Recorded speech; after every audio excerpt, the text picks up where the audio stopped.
come out and face me, Wriothesley! Aren't we at an administrative office space? Why don't you at least try to follow even a couple rules from the fortress's indoor management regulations? What did you do to my sister? I ran into the young miss at the infirmary. I'd heard that she was suffering from quite the migraine, so I decided to invite her over for a cup of tea. I do have some teas in my collection that can work wonders against such an illness. Stop joking around! Where did you take my siblings?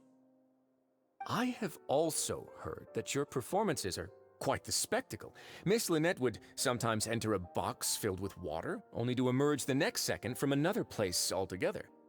Maybe she'll appear behind you right now if you were to turn your head. Is he trying to trick me into turning my head? No, he's probably not looking to attack me right now. All of the hostages are in his hands, and he's even in the mood for small talk. That means Lynette is probably still alive. You knew we were investigating the infirmary from the start, so you deliberately aroused the Traveler's suspicions and baited us into continuing our investigation, just so that you'd be able to kidnap Lynette.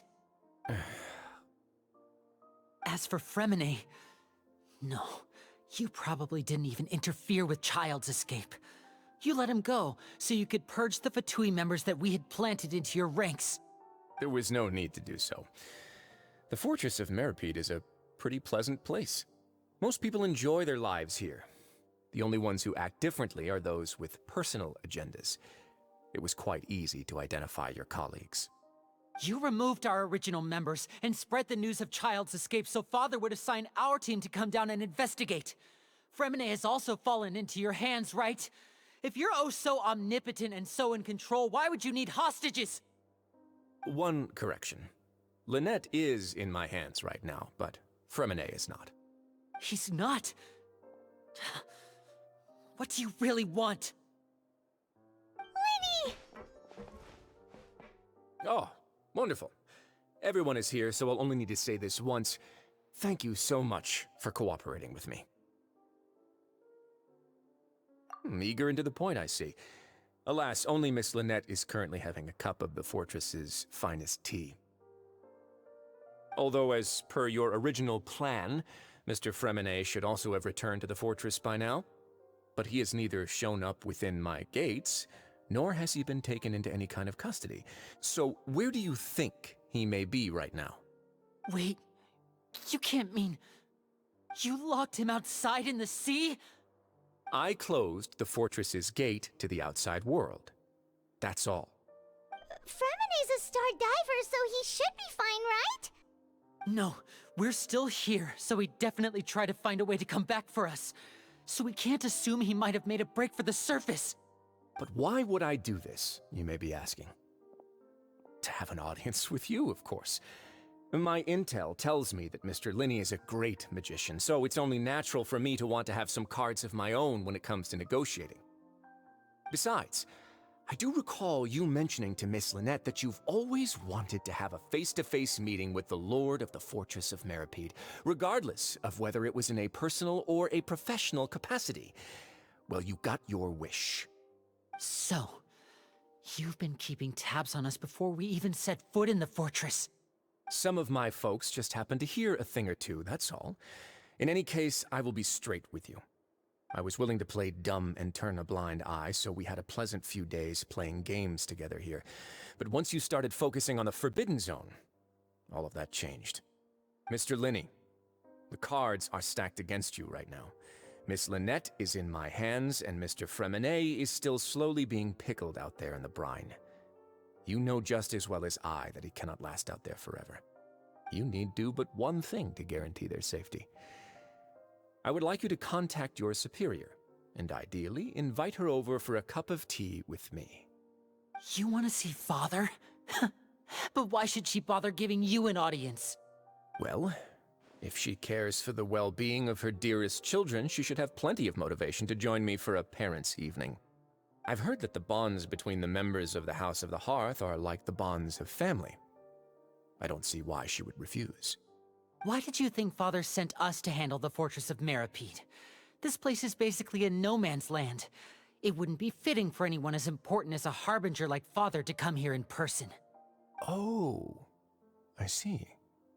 So it's because she doesn't care for my place here. That's such a shame. After all, I've amassed quite the tea collection. I was looking forward to sharing it with her. Both Monsieur Neuvillette and Lady Farina have already received many samples as gifts. Was this the extent of your master plan to get to Father? No matter how much pressure you may put on me, I won't allow you to use us to blackmail her. You people really are difficult to get along with. All I'm asking for is a face-to-face conversation. Does she truly have no interest in the fortress's secret? Mr. Lyney, you have one last chance to invite your father here. If you refuse... Lyney!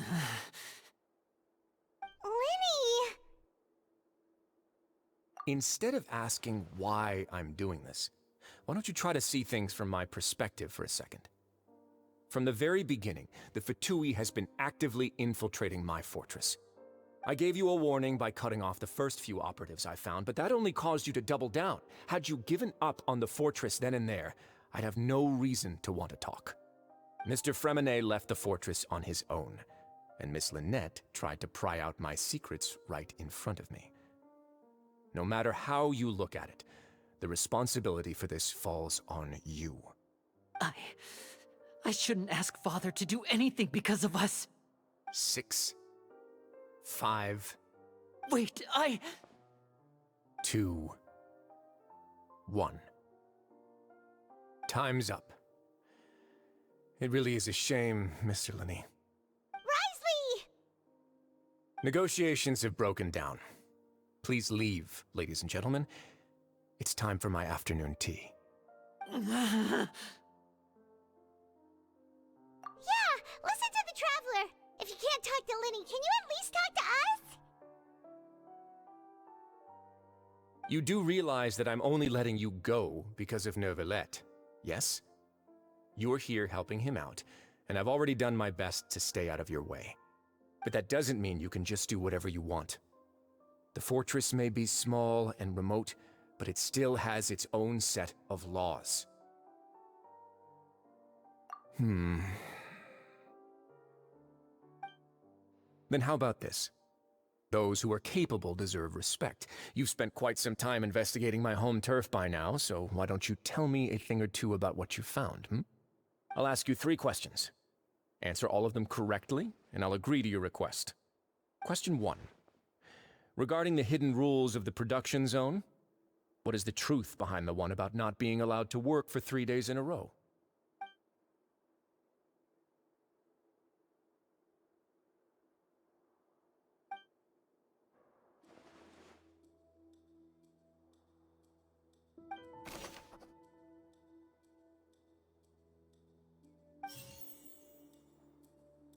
I've been told that the infirmary is always empty for the half hour just before lunch. But what could Sigewinne be doing during that time? The Fonta promoter has been struggling because he doesn't recognize the real value of coupons. Meanwhile, the Duke believes that only idiots who don't understand the value of coupons will spend them on Fonta. We often see Miss Sigewinne observing the prisoners at work near the production zone. It seems like she can perceive the general state of a person's health just by looking at them. Fonta's internal report suggests that they're starting a new trial of an unnamed and unpackaged product.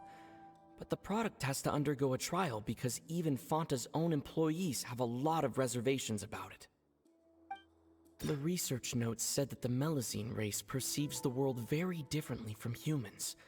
As a result, the Melazines have also developed a sense of aesthetics that appears rather strange and alien to humans. According to Collins, the Pancration tournament only took place because the Fonta company sponsored it. The company must want a return on their investment as well. We often see Miss Sigewinne observing the prisoners. The research notes said that the Melazine race I've been told that the infirmary is always empty for the half hour just before. The research notes said that the Melazine race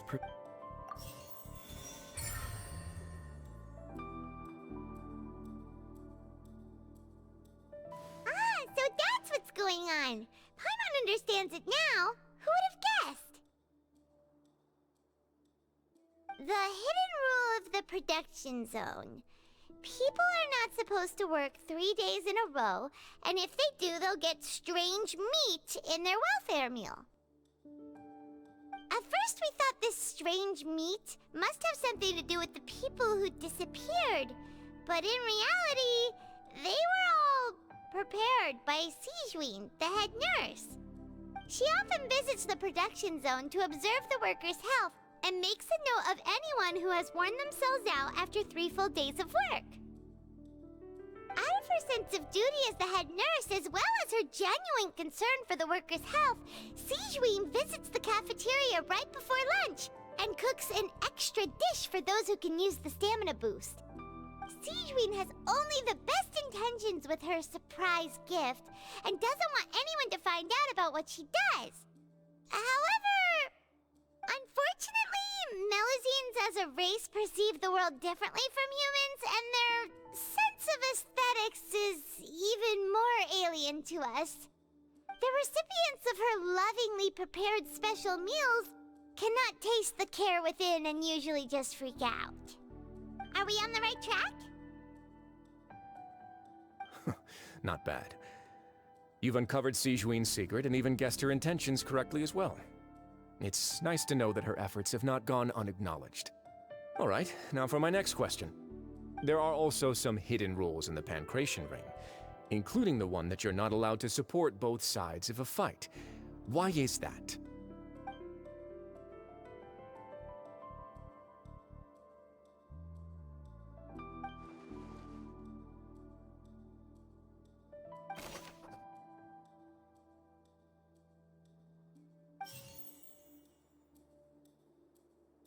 Fonta's internal report suggests that they're starting a new trial of an unnamed... The Fonta promoter has been struggling because he doesn't recognize... According to Collins, the Pancration tournament only took place because the Fonta company's... Fonta's internal report suggests that they're starting a new trial of an unnamed... The Fonta promoter has been struggling because... According to Collins, the Pancration tournament only took place because the Fonta company sponsored it. Fonta's internal report suggests that they're starting a new trial of an unnamed and unpackaged product. Fonta's internal report suggests... According to Collins, the... Fonta's internal report suggests that they're starting a new trial. The Fonta promoter has been struggling because...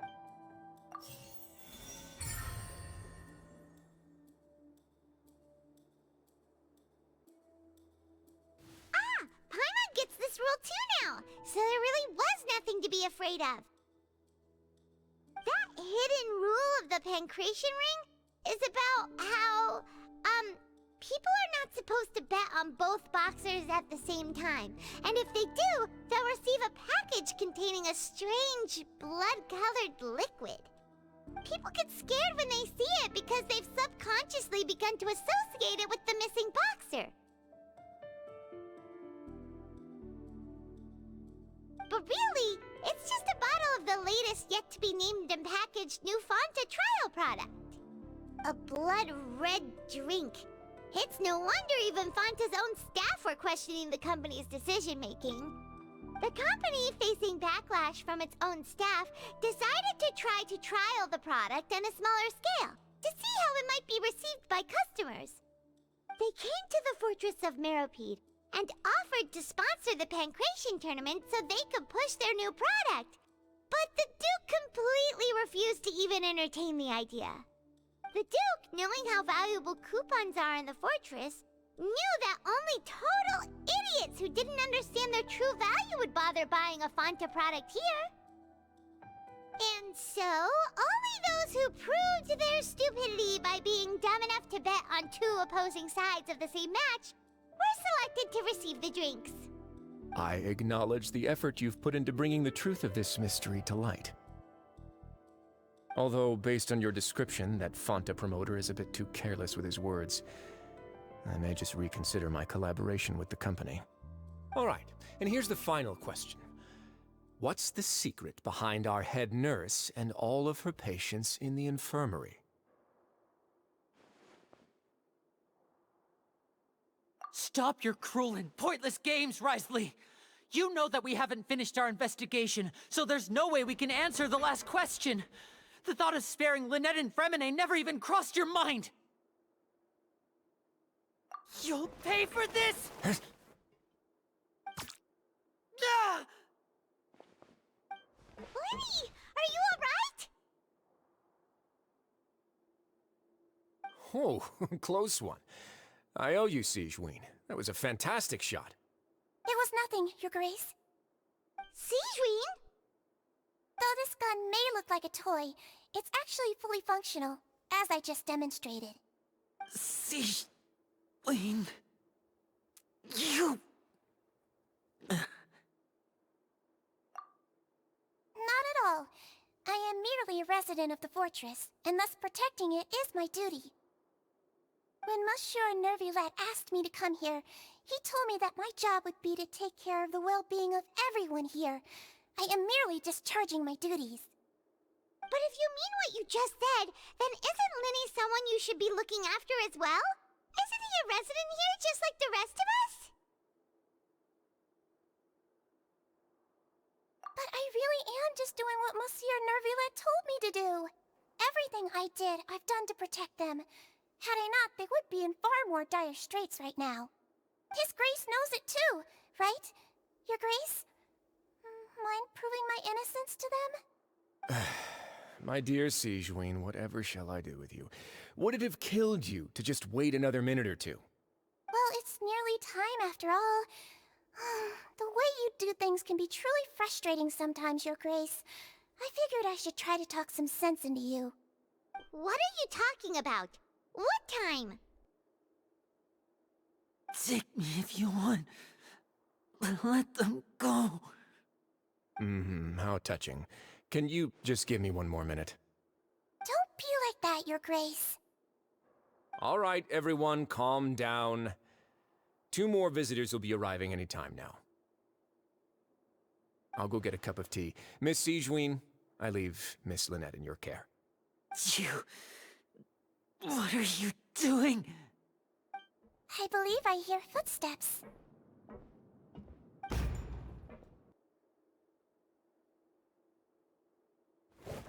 Some space, please. Ah, Miss Clarande. My door. Fremine... Fremine... What's going on? What is Clarande doing here? Work. I'm sorry about shooting you, Mr. Lyney. The tranquilizing effect will begin to wear off soon. Please take it easy in the meantime, though. What happened to Fremine? Wasn't he diving just outside of the fortress? Why is he looking like this?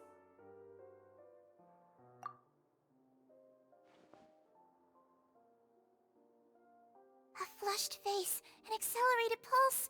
He must have consumed primordial seawater. What did you say? Please, make some space. I'll need to give Mr. Fremine a more thorough checkup. Your Grace, I'll leave the rest to you.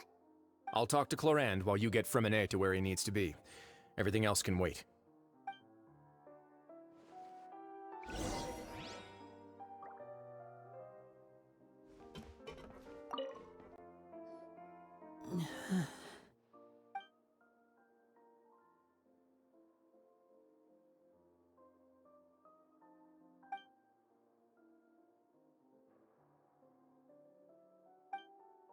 How is he?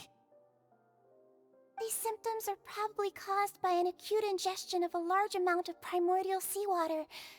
Still, his condition is not critical. Of course, it would be best if he stayed for further observation. Let's leave him here for now, and move him to the infirmary once he's recovered a bit more. Sorry. I am aware that the infirmary may not be your favorite place in the world at the moment. We do only have a single clinic in the fortress, however. Why would he ingest a large amount of primordial seawater after leaving the fortress? How could that possibly happen? Please, look after Mr. Fremine for the moment. I'll go fetch some medicine and a respirator. Oh, I'll bring Miss Lynette back with me. Where is she? How is she right now? Oh, she just took a nap in an empty room after I tranquilized her. If my calculations are correct, she should also be waking up right around now. You might not believe me, but His Grace and I actually made some snacks and tea for her.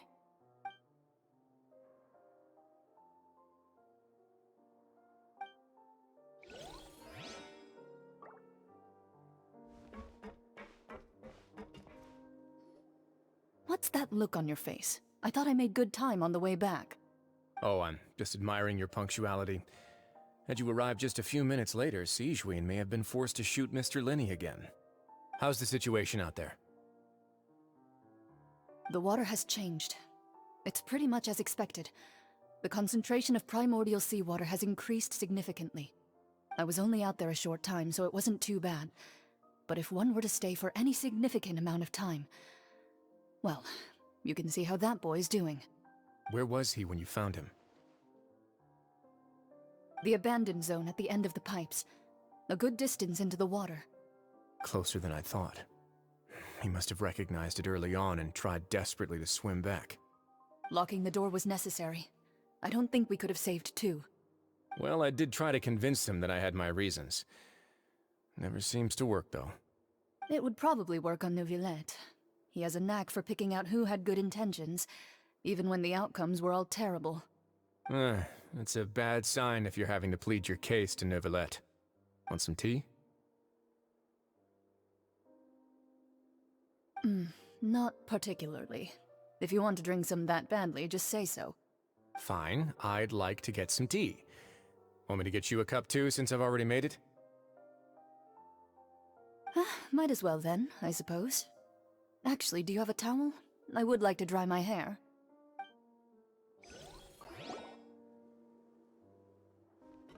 Lyney, are you okay? I'll be fine. They're all here now. Don't worry about me. Are you sure? You don't look alright. My hands and feet are still a bit weak, but that's probably just the residual effects of the tranquilizer shot. I'm back, everyone. Lyney! Oh, Traveler, Paimon, you're here too. Fremine? Is he... He'll be fine. But for now, please help me lift him up.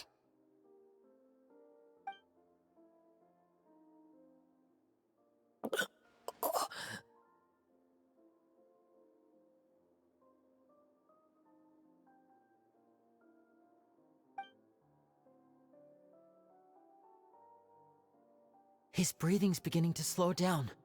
Give me a hand and help me get him to the infirmary. Yeah, I'll take him from this side. Lynette, together? On it.